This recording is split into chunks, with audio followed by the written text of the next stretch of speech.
Hello everyone. So இன்றைக்கி வந்து பார்த்தீங்க அப்படின்னா கெமிக்கல் பாண்டிங் உடைய லெக்சர் 2 பார்க்கலாம். ஸோ இந்த லெக்சரில் ஃபஜான்ஸ் ரூல் பார்ப்போம். ஸோ ஃபஜான்ஸ் ரூல் பார்க்கறதுக்கு முன்னாடி ஒரு 3 ஸ்டேட்மெண்ட் பற்றி பார்க்கணும். அதாவது no bond is 100% ionic or covalent. எந்த ஒரு பாண்டும் 100% அயானிக் அல்ல கோவலண்ட்டாக இருக்காது. In every covalent bond there is some ionic character. Similarly, in every ionic bond there is the covalent character. The covalent character in ionic bond cannot be calculated but can be compared by using Fajans rule.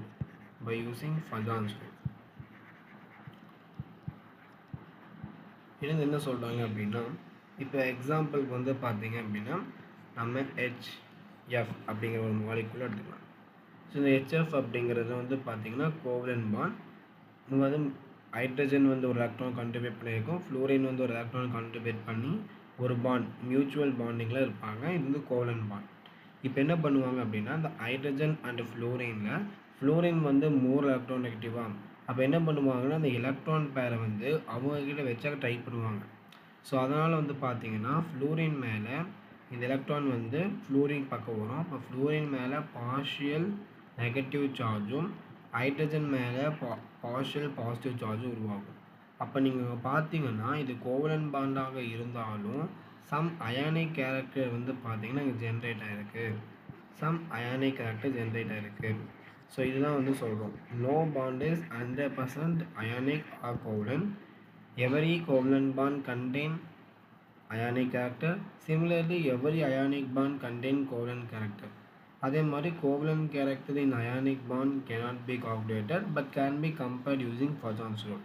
அதாவது ionic பாண்டில் இருக்கக்கூடிய covalent கேரக்டரை ஃபஜான்ஸ் ரூலை வச்சு வந்து பண்ணால் compare பண்ண முடியும். ஸோ அதை தான் வந்து பண்ணால் இன்றைக்கி அந்த செக்ஷனில் பார்க்க போகிறோம். ஸோ ஃபர்ஸ்ட் ஆஃப் ஆல் நம்ம அந்த டாபிக்குள்ளே போகிறதுக்கு முன்னாடி ஒரு சில விஷயங்கள் வந்து பண்ண தெரிஞ்சுக்கணும். என்ன அப்படின்னா, இப்போ ஒரு எலமெண்ட்டை கன்சிடர் பண்ணிக்கிறேன். ஏ அப்படிங்கிற ஒரு எலமெண்ட்டை வந்து நான் கன்சிடர் பண்ணிக்கிறேன். Okay, 1 minute. இந்த ஏ அப்படிங்கிற எலமெண்ட்டில் புரோட்டான் வந்து பார்த்தீங்கன்னா 10 இருக்குது. புரோட்டான் எவ்வளோ இருக்கோ அவ்வளோதான் எலக்ட்ரான் இருக்கும். அப்போ எலக்ட்ரான் வந்து 10 இருக்குது. இப்போ வந்து பார்த்தீங்க அப்படின்னா இந்த எலமெண்ட் வந்து ஒரு எலக்ட்ரானை வந்து லாஸ் பண்ணி ஏ ப்ளஸ்ஸாக மாறிடுச்சு. அப்போது அந்த புரோட்டான் நம்பர் வந்து சேஞ்ச் ஆகாது, ஏன்னா நம்ம புரோட்டான் எதுவும் பண்ணல. அப்போ புரோட்டான் 10 தான் இருக்கும், ஆனால் எலக்ட்ரான் வந்து பார்த்தீங்க அப்படின்னா 9 இருக்கும். ஓகே, இனிஷியலாக பார்த்தீங்க அப்படின்னா இந்த 10 புரோட்டான்ஸ் வந்து 10 எலக்ட்ரான்ஸை தான் ஹோல்ட் பண்ணியிருந்தது. இப்போது அந்த 10 புரோட்டான்ஸ் 9 எலக்ட்ரான் ஹோல்ட் பண்ண வேண்டும். அதாவது 10 புரோட்டான் வந்து 10 எலக்ட்ரான்ஸை ஹோல்ட் பண்ணியிருக்கு, அது கொஞ்சம் கஷ்டமாக இருக்கும். அது இப்போது இந்த 10 புரோட்டான் 9 எலக்ட்ரான் ஹோல்ட் பண்ணுறது ஈஸியாக இருக்கும். அப்போ ஈஸியாக இருக்குன்னா அட்ராக்டிவ் பவர் வந்து பார்த்திங்கன்னா அதிகமாகும். ஸோ அதனால் ஜெட் எஃபெக்டிவ் வந்து பார்த்திங்க அப்படின்னா இங்கே கம்மியாக இருக்கும் அண்ட் இங்கே வந்து அதிகமாக இருக்கும். ஸோ இந்த பீரியாடிக் கிளாசிஃபிகேஷன் ஒரு லெக்சர் பார்த்திங்கன்னா என்ன சொல்லியிருப்பேன் அப்படின்னா, ஜெட் எஃபெக்டிவ் இருக்கு இல்லையா, Z effective is directly proportional to positive charge and is inversely proportional to negative charge அப்படிங்கிற ஒரு ஸ்டேட்மெண்ட் சொல்லியிருப்பேன். அந்த ஸ்டேட்மெண்ட்டுக்கான மீனிங் வந்து பாருங்கள், ஆக்சுவல் மீனிங் இதுதான். புரிஞ்சிருக்கும் அப்படின்னு நினைக்கிறேன். இல்லைன்னா நீங்கள் அந்த ரிலேஷனை வச்சு கூட நான் வச்சுக்கலாம். அதாவது இனிஷியலாக வந்து பார்த்தா 10 எலக்ட்ரான்ஸ் 10 புரோட்டான் வந்து 10 எலக்ட்ரான்ஸ் ஹோல்ட் பண்ணி வச்சுருக்கணும். இப்போ வந்து பார்த்தா 10 எலக்ட்ரான்ஸ் 9 எலக்ட்ரானை ஹோல்ட் பண்ணால் போதும். அப்போ உங்களோட அட்ராக்டிவ் பவர் வந்து கொஞ்சம் அதிகமாகும். ஏன்னா 10 எலக்ட்ரான் ஹோல்ட் பண்ண வேண்டிய அந்த கெப்பாசிட்டி இருக்கக்கூடிய அந்த ப்ரோட்டான்ஸ் வந்து இப்போ 9 எலக்ட்ரான்ஸை ஹோல்ட் பண்ணால் அது அட்ராக்டிவ் பவர் அதிகமாகும் இல்லையா. ஸோ அப்போ என்ன ஆகுது, ஜெட் எஃபெக்டிவ் அதிகமாகுது அப்படின்னா அவருடைய அட்ராக்டிவ் பவர் வந்து என்ன ஆகுதுன்னா அதிகமாகுது. அப்போது ஸ்டேட்மெண்ட்டை வந்து நோட் பண்ணிக்கோங்க. When a parent atom is converted into its cation, when parent atom is converted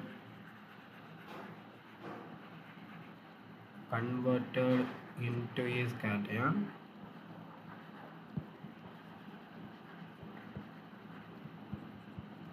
Z effective அதிகமாகும். Z எஃபெக்டிவ் அதிகமாச்சுன்னா அட்ராக்டிவ் பவர் வந்து அதிகமாகும். ஓகே, ஸோ சொன்னதை புரிஞ்சுக்கணும்னு நினைக்கிறேன். Z எஃபெக்டிவ் அதிகமாச்சு அப்படின்னா அட்ராக்டிவ் பவர் இருக்கு இல்லையா, அட்ராக்டிவ் பவர் வந்து அதிகமாகும். அட்ராக்டிவ் பவர் வந்து அதிகமாகும். சிமிலர்லி இங்கே பாருங்கள், சிமிலர்லாம் இப்போ B அப்படிங்கிற ஒரு எலமெண்ட் இருக்குது. B அப்படிங்கிற எலமெண்ட் இருக்குது. இந்த B எலமெண்ட்டுக்கும் இனிஷியலாக வந்து பார்த்திங்கன்னா ப்ரோட்டான் வந்து 10 எடுத்துக்கலாம். எவ்வளோ ப்ரோட்டான் இருக்கோ அவ்வளோ எலக்ட்ரான் இருக்கோ, அப்போ எலக்ட்ரானும் 10. இந்த Bங்கிற எலமெண்ட்டில் ஒரு எலக்ட்ரானை வந்து ஆட் பண்ணிங்க அப்படின்னா இது ஆனியனாக மாறும் B மைனஸ். நம்ம ப்ரோட்டான் நம்ம எதுவுமே பண்ணல, அப்போ ப்ரோட்டான் 10 தான் இருக்கும். எலக்ட்ரான் வந்து பார்த்திங்க அப்படின்னா 11 இருக்கும். நீங்கள் பார்த்தீங்க அப்படின்னா இந்த 10 ப்ரோட்டான் வந்து 10 எலக்ட்ரானை இனிஷியலாக ஹோல்ட் பண்ணிட்டு இருந்துச்சு. இப்போ வந்து இந்த 10 ப்ரோட்டான் 11 எலக்ட்ரான்ஸ் ஹோல்ட் பண்ணணும். அந்த 10 ப்ரோட்டான் 10 எலக்ட்ரான்ஸ் மட்டும் தான் ஹோல்ட் பண்ண முடியும். பட் ஒரு எக்ஸ்ட்ரா எலக்ட்ரான் வந்தனால அந்த ப்ரோட்டானால் வந்து 11 எலக்ட்ரானையும் ஹோல்ட் பண்ண முடியாது. அப்போ என்ன ஆகும்னா அந்த அட்ராக்டிவ் பவர், அந்த Z எஃபெக்டிவ் இருக்கு இல்லையா, அந்த Z எஃபெக்டிவ் வந்து கம்மியாகும். இப்போ Z எஃபெக்டிவ் வந்து இங்கே அதிகமாக இருக்கும், இங்கே வந்து என்ன ஆயிடும்னா Z எஃபெக்டிவ் கம்மியாயிடும். அப்போ Z எஃபெக்டிவ் கம்மியாகுது அப்படின்னா என்ன ஸ்டேட்மெண்ட் நம்ம சொல்லுவோம், when parent atom is converted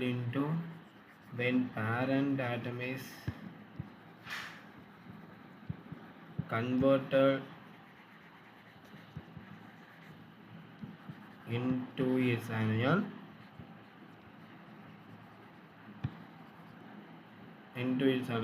Z effective கம்மியாகுது. Z எஃபெக்டிவ் என்ன ஆகும் அப்படின்னா கம்மியாகும். Z எஃபெக்டிவ் கம்மியாகுது அப்படின்னா அட்ராக்டிவ் பவர் வந்து கம்மியாகுது. ஸோ இந்த 2 பாயிண்ட் நம்ம பீரியாடிக் கிளாசிஃபிகேஷன்லேயே பார்த்துருப்போம். ஸோ இருந்தாலும் வந்து பார்த்தா அந்த பாயிண்ட் நோட் பண்ணி வச்சுக்கோங்க. ஸோ இது இம்பார்ட்டண்ட்டான பாயிண்ட். ஸோ இப்போ வந்து பார்த்தீங்க அப்படின்னா போலரைசேஷன் அப்படின்னா நம்ம ஒரு டாபிக் இருக்குது. வாட் இஸ் போலரைசேஷன் அப்படின்னா, first when a cation approaches an anion, the distortion of the electron cloud of the anion takes place, and the phenomenon is called polarization. When a cation approaches an anion, the distortion of electron cloud of the anion takes place. This distortion of the electron cloud of anion is called polarization. Due to polarization, the covalent character is induced in the ionic bond. So இந்த statement என்ன சொல்கிறது அப்படின்னா, நல்லா பாருங்கள். Let's say we consider one cation. அந்த கேட்டயானுடைய nucleus வந்து இது. ஸோ அதில் வந்து எலக்ட்ரான் டென்சிட்டி இருக்குது.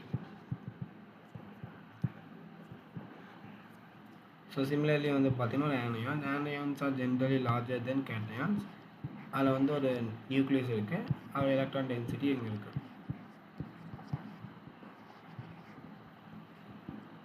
ஸோ இது வந்து பாசிட்டிவ் சார்ஜ், இது நெகட்டிவ் சார்ஜ். இப்போ இந்த கேட்டயான் இருக்கு இல்லையா, இந்த கேட்டயான் ஆனியானை அப்ரோச் பண்ண positive charge negative charge attract பண்ணுமா, அந்த எலக்ட்ரான்ஸ் வந்து அட்ராக்ட் பண்ணும் இல்லையா. அப்போ இந்த எலக்ட்ரான்ஸ் அட்ராக்ட் பண்ண போது இந்த எலக்ட்ரான்ஸ்லாம் இந்த மாதிரி வருமா, அப்போது the distraction of the electron cloud வந்து பார்த்தீங்கன்னா ஞாபகம் இருக்குது. அதாவது ஒரு கேட்னியான் ஆனியான் பக்கம் போகும்போது இந்த எலக்ட்ரான்ஸ்லாம் வந்து டிஸ்ட்ராக்ட் ஆகிருக்கு. அதனால் இந்த ஃபினாமினானுக்கு பேர் வந்து பண்ணால் போலரைசேஷன். இப்போ இதை கன்சிடர் பண்ணிங்கன்னா இந்த எலக்ட்ரான் டென்சிட்டி இருக்கு இல்லையா, இந்த எலக்ட்ரான் டென்சிட்டி இந்த 2 ஆட்டமுக்கு நடுவில் இருக்கா, அப்போ இது ஒரு கோவலன்ட் பாண்ட் மாதிரி பிஹேவ் பண்ணுதா. இந்த எலக்ட்ரான் டென்சிட்டி இந்த கேட்னியானுக்கும் ஆனியானுக்கும் நடுவில் இருக்குது, அப்போ ஒரு கோவலன்ட் பாண்ட் மாதிரி பிஹேவ் ஆனதா. அப்போது due to polarization the covalent bond is induced in the ionic bond. அப்போது ஒரு விஷயம் புரிஞ்சுக்கணும், கோவலன்ட் பாண்ட் இருக்கு இல்லையா, அந்த covalent character is directly proportional to polarization. Polarization அதிகமாக இருந்தால் நிறைய எலக்ட்ரான் வந்து டிஸ்ட்ராக்ட் ஆகும். அப்போ நிறைய எலக்ட்ரான்ஸ் வந்து மிடில் நிற்கும். அப்போ கோவலன்ட் கேரக்டர் என்ன ஆகும், அதிகமாகும். அப்போ டிஸ்ட்ராக்ஷன் ஆஃப் எலக்ட்ரான் கிளவுட்னு என்ன, ஒரு கேட்டையான் ஆனியான் அப்ரோச் பண்ணும்போது அந்த ஆனியானுடைய எலக்ட்ரான் டென்சிட்டி இந்த ப்ளஸ் சார்ஜை பார்த்து அந்த பக்கம் மூவ் ஆகும். அப்போ இந்த மாதிரி டிஸ்டார்ட் ஆகும். இதுக்கு பேர் தான் போலரைசேஷன். இப்போ அந்த போலரைசேஷனால இந்த எலக்ட்ரான் டென்சிட்டிலேயே அந்த எலக்ட்ரான் டென்சிட்டி வந்து மிடில் வந்துருச்சு, மியூச்சுவலாக ஷேர் ஆன மாதிரி தெரியுது. அப்போ கோவலன்ட் கேரக்டர் வந்து என்ன ஆகுதுன்னா இன்டியூஸ் ஆகுது. நிறையா போலரைசேஷன், நிறைய எலக்ட்ரான் டிஸ்சார்ஜ் ஆச்சுன்னா நிறையா போலரைசேஷன் நடக்கும். நிறையா போலரைசேஷன் வந்து அந்த எலக்ட்ரான் டென்சிட்டி மிடிலேயே வந்துடும். அப்போ நிறையா கோவலன்ட் கேரக்டர் வந்து பார்த்தீங்கன்னா இன்டியூஸ்ட் ஆகும். ஸோ இதான் வந்து போலரைசேஷன். இப்போ இந்த ஃபேக்டர்ஸ் அஃபெக்டிங் போலரைசேஷன் அந்த டாபிக் வந்து பார்த்தீங்கன்னா தெரிஞ்சுக்கணும். ஸோ இந்த இப்போ நம்ம இந்த கான்செப்டாக படிச்சிட்டோம் அப்படின்னா கொஷின்ஸில் வந்து என்ன கேட்பாங்கன்னா ஒரு 2 எலமெண்ட் கொடுத்துட்டு இந்த 2 எலமெண்ட்டில் விச் எலமெண்ட் வந்து மோர் electron which element as more covalent character, இந்த மாதிரி கொஷின்ஸ் கேட்பாங்க. ஸோ அந்த கொஷின்ஸ் போகிறதுக்கு இந்த தியரியெல்லாம் நமக்கு முக்கியம். ஃபர்ஸ்ட் ஆஃப் ஆல் இதில் நீங்கள் என்ன பார்க்கணும் அப்படின்னா இந்த போலரைசிங் பவர் இந்த டேர்ம் நோட் பண்ணணும். ஸோ இந்த போலரைசிங் பவர் வந்து it is defined for cation. So the polarizing power it is defined for cation. Polarizing power என்னன்னா the tendency of the cation to distract the electron cloud of the anion towards itself. அதாவது கேட்டயானுடைய tendency to distract the electron cloud of the anion towards itself. So ரொம்ப இம்பார்ட்டண்ட்டான ஒரு definition. அதாவது அந்த கேட்டயானுக்கு இல்லையா, அந்த கேட்டயானுக்கு எவ்வளோ டெண்டன்சி இருக்குது அந்த எலக்ட்ரான் பேரை வந்து டிஸ்ட்ராக்ட் பண்ணுறது, அதுதான் வந்து போலரைசிங் பவர். ஸோ இதுக்கு ஒரு ரிலேஷன் இருக்குது. அந்த ரிலேஷன் மட்டும் நீங்கள் நாம் வச்சிட்டிங்கனாவே உங்களால் கொஷின் சால்வ் பண்ண முடியும். இப்போலாம் பாருங்கள், போலரைசிங் பவர் ஆஃப் கேட்டயான் இல்லையா, போலரைசிங் பவர் ஆஃப் கேட்டயான் வந்து அதிகமாச்சுன்னா அந்த tendency of the cation to distract the electron cloud வந்து அதிகமாகும். அப்போது இது அதிகமாச்சுன்னா டிஸ்ட்ராக்ஷன் ஆஃப் எலக்ட்ரான் க்ளவுட் என்ன ஆகும், டிஸ்ட்ராக்ஷன் அந்த electron cloud of the anion, distraction of electron cloud of anion எவ்வளோ இருக்கும், அது வந்து அதிகமாகும். அப்போது distraction of electron cloud of anion அதிகமாச்சுன்னா போலரைசேஷன் அதிகமாகும். போலரைசேஷன் அதிகமாச்சுன்னா நமக்கு இந்த போலரைசேஷன் அதிகமாச்சுன்னா கோவலன்ட் கேரக்டர் வந்து அதிகமாகும். அப்போ சிம்பிளாக ஒரு விஷயம் நீங்கள் புரிஞ்சுக்கலாம் அதுலேருந்து, covalent character is directly proportional to the polarizing power of the cation. அதுக்கப்புறம் வந்து பார்த்தீங்கன்னா இது நீங்கள் நாம் வச்சுக்கணும், polarizing power of the cation இல்லையா, அந்த polarizing power of the cation is directly proportional to charge and is inversely proportional to size. So இப்போ இதை நீங்கள் எப்படி போலரைசிங் பவருடைய ஆர்டரில் அரேஞ்ச் பண்ணுறது அப்படின்னா சிம்பிளாக நான் உங்களுக்கு சொல்கிறேன். இப்போ வந்து லித்தியம், அதுக்கப்புறம் பெரிலியம். லித்தியத்துக்கு மேலே பாசிட்டிவ் சார்ஜ் இருக்குது, பெரிலியமுக்கு மேலே 2+ இருக்குது. அப்போ பெரிலியமுடைய சார்ஜ் என்ன அதிகம், அப்போ அதனுடைய போலரைசிங் பவர் எப்படி இருக்கும், அதிகமாக இருக்கும். இப்போ சோடியம், மேங்கனீஸ், அலுமினியம், இங்கே +1 இருக்குது, இங்கே +2 இருக்குது, இங்கே +3 இருக்குது. யாருடைய சார்ஜ் அதிகம், அலுமினியமுடைய சார்ஜ் அதிகம். யாருக்கு சார்ஜ் அதிகமோ அவங்களுடைய போலரைசிங் பவர் எப்படி இருக்கும், அதிகமாக இருக்கும்.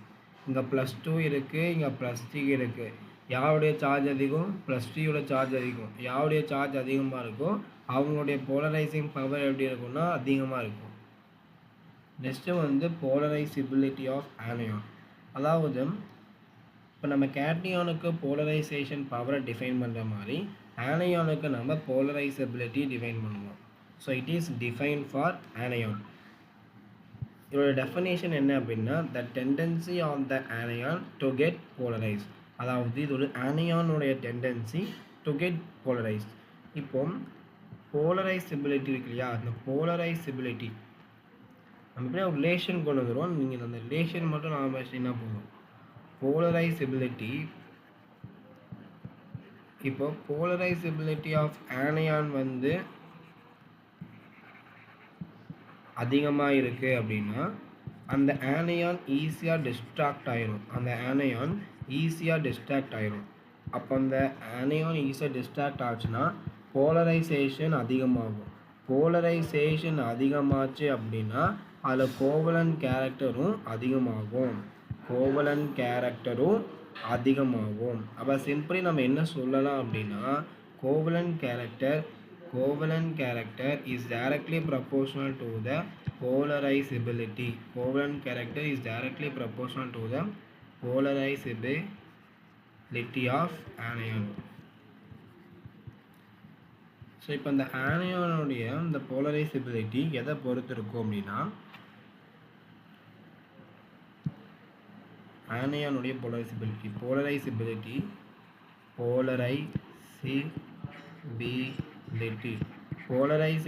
is directly proportional to charge and directly proportional to size. புரிஞ்சிருக்கும் அப்படின்னு நினைக்கிறேன். இப்போ பாருங்கள், இந்த ஸ்டேட்மெண்ட் நீங்கள் நான் வச்சுக்கணும்.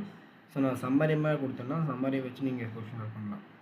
இப்போது N3 minus O2 minus F minus, இதில் யாருக்கு சார்ஜ் அதிகம்? 3 மைனஸ்க்கு சார்ஜ் அதிகம். அப்போ அவங்களுடைய போலரைசேஷன் யாருக்கு சார்ஜ் அதிகமோ அவங்களுடைய போலரைசேஷன் அதிகமாக இருக்கும். அப்போ 3 மைனஸ்க்கு அதிகமாக இருக்கும். Next O2 minus, next F minus. இப்போ இங்கே பார்த்தீங்கன்னா சார்ஜ் வந்து எல்லாத்துக்கும் same, minus minus minus minus. அப்போ யாருடைய சைஸ் அதிகமாக இருக்கோ அவங்களுக்கு போலரைசேஷன் வந்து அதிகமாக இருக்கும். அப்போ அயோடினோட சைஸ் அதிகமாக இருக்கும். அப்போ அவங்களுடைய போலரைசேஷன் சைஸ் அதிகமாக இருக்கும். இப்போ அந்த ஆக்சிஜன் அண்டு சல்ஃபர், இந்த ஆக்சிஜன் சல்ஃபர் ரெண்டுக்குமே வந்து 2 மைனஸ் தான். அப்போ சார்ஜை வச்சு நம்ம டிசைட் பண்ண முடியாது. இப்போ சைஸை வச்சு பார்க்குறோம். சைஸ் யாருக்கு அதிகமாக இருக்கோ அவங்களுடைய போலரைசேஷன் அதிகமாக இருக்கும். சல்ஃபருக்கு தான் சைஸ் அதிகமாக இருக்கும். அப்போ சல்ஃபருடைய போலரைசபிலிட்டி வந்து அதிகமாக இருக்கும். நெக்ஸ்ட் வந்து பார்த்தீங்க அப்படின்னா ஒரு சம்மரி மாதிரி என்ன அப்படின்னா, the covalent character is inversely proportional to the ionic character. அதாவது மோர் கோவலன்ட் கேரக்டர் இருந்ததுன்னா லெஸ் அயானிக் கேரக்டர் இருக்கும். and is directly proportional to polarization and is directly proportional to the polarizing power of cation and is directly proportional to the polarizability of anion. Next, polarization power of cation is directly proportional to the charge and is inversely proportional to the size. Next, polarizability of cation is directly proportional to charge and is directly proportional to size. So இந்த 3 விஷயங்கள் தெரிஞ்சதுன்னா இப்போ இந்த questions நம்ம solve பண்ண முடியும். So arrange on the basis of covalent character.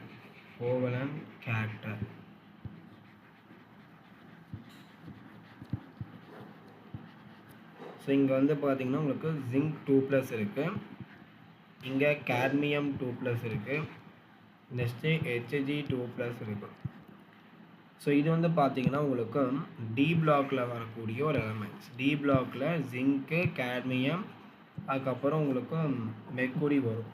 Okay, இவங்களுக்கு வந்து பார்த்தீங்க அப்படின்னா டி பிளாக்கில் நீங்கள் இந்த பக்கம் போனாலும் உங்களுக்கு ஜெட் எஃபெக்டிவ் என்ன ஆகும் அப்படின்னா அதிகமாகும். ஜெட் எஃபெக்டிவ் வந்து அதிகமாகும். கீழே வந்தாலும் ஜெட் எஃபெக்டிவ் வந்து அதிகமாகும். இப்போ ஜெட் எஃபெக்டிவ் அதிகமாகுது அப்படின்னா அந்த எலக்ட்ரானுடைய அந்த இதை டிஸ்ட்ராக்ட் பண்ணுடைய டெண்டன்சி அதிகமாகும். அப்போ வந்து பார்த்தீங்க அப்படின்னா உங்களுக்கு என்ன ஆர்டர் வரும்?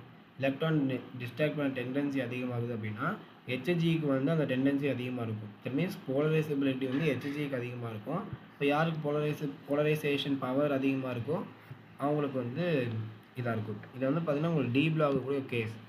ஜிங்க்கு, கேட்மியம், மெர்க்குரி இவங்கெல்லாம் வந்து ஒரே குரூப்பில் வருவாங்க, ஜிங்க், கேட்மியம், மெர்க்குரி அப்படின்னு. அப்போ டவுனில் குரூப் வந்து உங்களுக்கு ஜெட் எஃபெக்டிவ் என்ன ஆகுது? ஜெட் எஃபெக்டிவ் அதிகமாகுது. ஜெட் எஃபெக்டிவ் அதிகமாகுதுன்னா அந்த எலக்ட்ரான் பேரை தன் பக்கம் வைக்கக்கூடிய அந்த டிஸ்ட்ராக்ஷன் ஆஃப் எலக்ட்ரான் பேர் வந்து அதிகமாக இருக்கும். டிஸ்ட்ராக்ஷன் ஆஃப் எலக்ட்ரான் பேர் அதிகமாக்கறனால அவங்களுக்கு போலரைசேஷன் அதிகமாக இருக்கும். யாருக்கு போலரைசேஷன் அதிகமாக இருக்கோ அவங்களுக்கு வந்து கோவலன்ட் கேரக்டர் அதிகமாக இருக்கும். அப்போ ஹெச்ஜியோட ஜெட் எஃபெக்டிவ் தான் இருக்கிறதுலே அதிகமாக இருக்கும். அப்போ அவங்களுடைய போலரைசேஷன் பவர் வந்து அதிகமாக இருக்கும். அப்போ அவங்களுக்கு தான் கோவலன்ட் கேரக்டர் இருக்கும், அதிகமாக இருக்கும். புரிஞ்சிருக்கும்னு நினைக்கிறேன். இது வந்து டி பிளாக்கு கூட ஒரு கேஸ். நெக்ஸ்ட் இந்த சம் பாருங்கள். இதில் வந்து யார் காமனோ அவங்கள விட்டுடணும். ஃப்ளூரின் காமன், அவங்க விட்டுடணும். நெக்ஸ்ட் அவங்களோட charge Li+, Na+, K+, Rb+, Cs+. So இப்போ இது வந்து நம்ம போலரைசேஷன் பவரை வச்சு நம்ம டிசைட் பண்ண வேண்டிய ஒரு கொஷின். இந்த போலரைசேஷன் பவரில் சார்ஜ் வந்து சேமாக இருக்குது. அப்போ யாருக்கு வந்து சைஸ் அதிகமாக இருக்கோ அவங்களுடைய போலரைசேஷன் பவர் கம்மியாக இருக்கும். போலரைசேஷன் பவர் கம்மியாக இருந்தால் கோவலன்ட் கேரக்டர் எப்படி இருக்கும்? கம்மியாக இருக்கும். அப்போது இதில் வந்து சைஸ் யாருக்கு அதிகமாக இருக்கோ அவங்களுடைய போலரைசேஷன் பவர் எப்படி இருக்கும்? கம்மியாக இருக்கும். அப்போ சிஎஸ் உடைய போலரைசேஷன் பவர் கம்மியாக இருக்கும். அவங்க போலரைசேஷன் பவரே கம்மியாக இருக்கிறனால உங்களுடைய கோவலன்ட் கேரக்டர் கம்மியாக இருக்கும். அப்போ இருக்கிறதுல Li + தான் கோவலன்ட் கேரக்டர் அதிகமாக இருக்கும். ஸோ இப்படி வரும். நெக்ஸ்ட் வந்து பார்த்தீங்கன்னா இதில் யார் காமனோ அவங்கள விட்டுடணுமா? இதில் வந்து Ag இது காமன், இதை விட்டுடலாம். ஸோ இப்போ வந்து பார்த்தீங்கன்னா நம்ம போலரைசபிலிட்டி வச்சு பேசணும். ஏன்னா நம்ம ஆனியானை வச்சு பேசணும். போலரைசபிலிட்டியில் இவங்க எல்லாத்துக்குமே மைனஸ் தான் வரும். இங்கே எல்லாத்துக்குமே வந்து மைனஸ் தான் வரும். அப்போ நம்ம சார்ஜ் பொறுத்து பேச முடியாது. அப்போ நம்ம சைஸை பொறுத்து பேசணும். யாருக்கு சைஸ் அதிகமாக இருக்கோ அவங்களுடைய போலரைசபிலிட்டி அதிகமாக இருக்கும். யாருக்கு சைஸ் அதிகமாக இருக்கோ அவங்களோட போலரைசபிலிட்டி அதிகமாக இருக்கும். அப்போ போலரைசபிலிட்டி அதிகமாக இருந்ததுன்னா கோவலன்ட் கேரக்டர் வந்து அதிகமாக இருக்குமா? அப்போ இவங்களுக்கு தான் வந்து சைஸ் அதிகமாக இருக்கும். அப்போ அவங்களுடைய போலரைசபிலிட்டி அதிகமாக இருக்கும். அப்போ கோவலன்ட் கேரக்டர் அதிகமாக இருக்கும். ஸோ இந்த மாதிரி தான் கொஸ்டின் சால்வ் பண்ணணும். நெக்ஸ்ட் ஒரு முக்கியமான ஒரு நோட் பாயிண்ட் வந்து பார்த்தீங்கன்னா நீங்கள் நோட் பண்ணணும். அதாவது polarizing power of the pseudo inert gas configuration is, அதை வந்து இனர்ட் கேஸ் கான்ஃபிகரேஷனை விட அதோடைய போலரைசேஷன் பவர் அதிகமாக இருக்கும். இப்போ சூடோ இனர்ட் கேஸ் கான்ஃபிகரேஷன் என்னன்னு தெரியாது இல்லையா?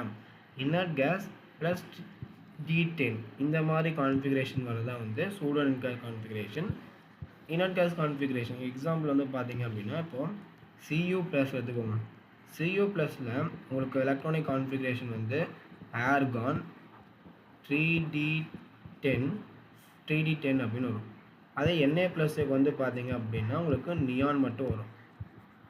ஓகே, இங்கே வந்து பார்த்தீங்கன்னா சூடோ இனர்ட் கேஸ் கான்ஃபிகரேஷன் இருக்குது. அதாவது ஒரு inert gas configuration plus 3D10 இதுதான் சூடோ இனர்ட் கேஸ் கான்ஃபிகரேஷன். அப்போ Cu+ வந்து சூடோ இனர்ட் கேஸ் கான்ஃபிகரேஷன் இருக்குது. Na+ வந்து இனர்ட் கேஸ் கான்ஃபிகரேஷன் இருக்குது. என்ன சொன்னேன்? யாருக்கு சூடோ இனர்ட் கேஸ் கான்ஃபிகரேஷன் இருக்கோ அவங்களுடைய போலரைசேஷன் பவர் அதிகமாக இருக்கும். அப்போ Cu+ உடைய போலரைசேஷன் பவர் தான் அதிகமாக இருக்கும். ஸோ இதை வச்சு JEE மெயின்ஸில் ஒரே ஒரு தடவை கொஷின்ஸ் கேட்டிருக்கேன். ஸோ அதை நோட் பண்ணிக்கோங்க. ஸோ இப்போ வந்து அப்ளிகேஷன்ஸ் ஆஃப் ஃபஜான்ஸ் ரூல் அதை பார்க்கலாம். Application of Fajans rule. Application of Fajans rule. So இப்போ வந்து ஃபஜான்ஸ் ரூலுடைய அப்ளிகேஷன் பார்க்கலாம்.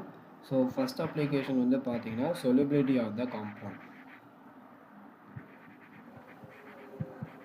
ஸோ நமக்கு ஒரு ஸ்டேட்மெண்ட் தெரியும். என்ன ஸ்டேட்மெண்ட் அப்படின்னா solubility of the ionic compound. solubility of ionic compound வந்து கோவலன்ட் காம்பவுண்டை விட அதிகமாக இருக்கும். எக்ஸாம்பிளுக்கு வந்து பார்த்தீங்கன்னா சோடியம் குளோரைடு வந்து ஒரு அயானிக் காம்பவுண்ட் தான். அது வாட்டரில் வந்து பார்த்தீங்கன்னா ஈஸியாக கரைஞ்சிடும். ஸோ இந்த ஸ்டேட்மெண்ட் வந்து போலார் சால்வெண்ட்டுக்கு ட்ரூவாக இருக்கும். போலார் சால்வெண்ட் அப்படின்னா வாட்டர் அவங்கள வந்து போலார் சால்வெண்ட். இப்போ solubility வந்து அயானிக் கேரக்டர் அதிகமாக இருக்குது. அப்போ நான் solubility எப்படி எழுதிக்கலாம்? Is directly proportional to ionic character and is inversely proportional to covalent character அப்படின்னு எழுதிக்கலாம். ஸோ இந்த ஒரு ஸ்டேட்மெண்ட் மட்டும் உங்களுக்கு தெரிஞ்சால் போதும், உங்களால் கொஸ்டின் சால்வ் பண்ண முடியும். ஸோ எக்ஸாம்பிளுக்கு வந்து பார்த்தீங்க அப்படின்னா நம்ம வந்து Ag2S அப்படின்னு ஒன்றையும் Ag2O அப்படின்னு எடுத்துக்கலாம். ஸோ இப்போ அதில் வந்து பார்த்தீங்கன்னா யாருடைய கோவலன்ட் கேரக்டர் அதிகமாக இருக்கும் அப்படின்னா இங்கே வந்து இவங்களை அடிச்சு வரணும். இதில் வந்து 2- வரும், இந்த O2- வரும். அப்போ இங்கே நம்ம ஆனியானை வச்சு வந்து பேசணும். அப்போ இந்த ஆனியானுடைய சார்ஜ் வந்து சிமிலர் இருந்தால் இங்கே 2-, இங்கே 2-. அப்போ யாருக்கு சைஸ் அதிகமாக இருக்கும் அவங்களுடைய கோவலன்ட் கேரக்டர் அதிகமாக இருக்கும். கோவலன்ட் கேரக்டர் அதிகமாச்சுன்னா solubility கம்மியாக இருக்கும். அப்போ இவங்களுக்கு solubility கம்மியாக இருக்கும். சிமிலர்லி வந்து பார்த்தீங்கன்னா Fe2OH2 Fe2OH3 இவங்களில் யாருக்கு solubility அதிகமாக இருக்கும் அப்படின்னா நீங்கள் அதில் காமனாக இருக்கிறவங்கள விட்டுருவீங்க. அப்போ இங்கே 3+ வரும், இங்கே 2+ வரும். யாருக்கு சார்ஜ் அதிகமாக இருக்கோ அவங்களுடைய போலரைசேஷன் பவர் அதிகமாக இருக்கும். போலரைசேஷன் பவர் அதிகமாக இருந்துச்சுன்னா கோவலன்ட் கேரக்டர் அதிகமாக இருக்கும். அப்போ இவங்களுக்கு கோவலன்ட் கேரக்டர் அதிகமாக இருக்கும். யாருக்கு கோவலன்ட் கேரக்டர் அதிகமாக இருக்கும் உங்களுக்கு solubility கம்மியாக இருக்கும். அப்போ இவங்களுடைய solubility கம்மியாக இருக்கும். அப்போ இப்படி வரும். சிமிலர்லி வந்து இன்னொரு 2 அப்ளிகேஷன்ஸ் இருக்குது. அதுக்கான ரிலேஷன் மட்டும் சொல்லிடுறேன். என்ன அப்படின்னா மெல்ட்டிங் பாயிண்ட் இருக்கு இல்லையா? Melting point. So melting point வந்து பார்த்தீங்க அப்படின்னா is directly proportional to ionic character and is inversely proportional to covalent character. Next வந்து thermal stability. Thermal stability is directly proportional to ionic character and is inversely proportional to covalent character. So இந்த 2 relation மட்டும் தெரிஞ்சால் போதும், உங்களால் எல்லா கொஷின்ஸும் வந்து solve பண்ண முடியும்.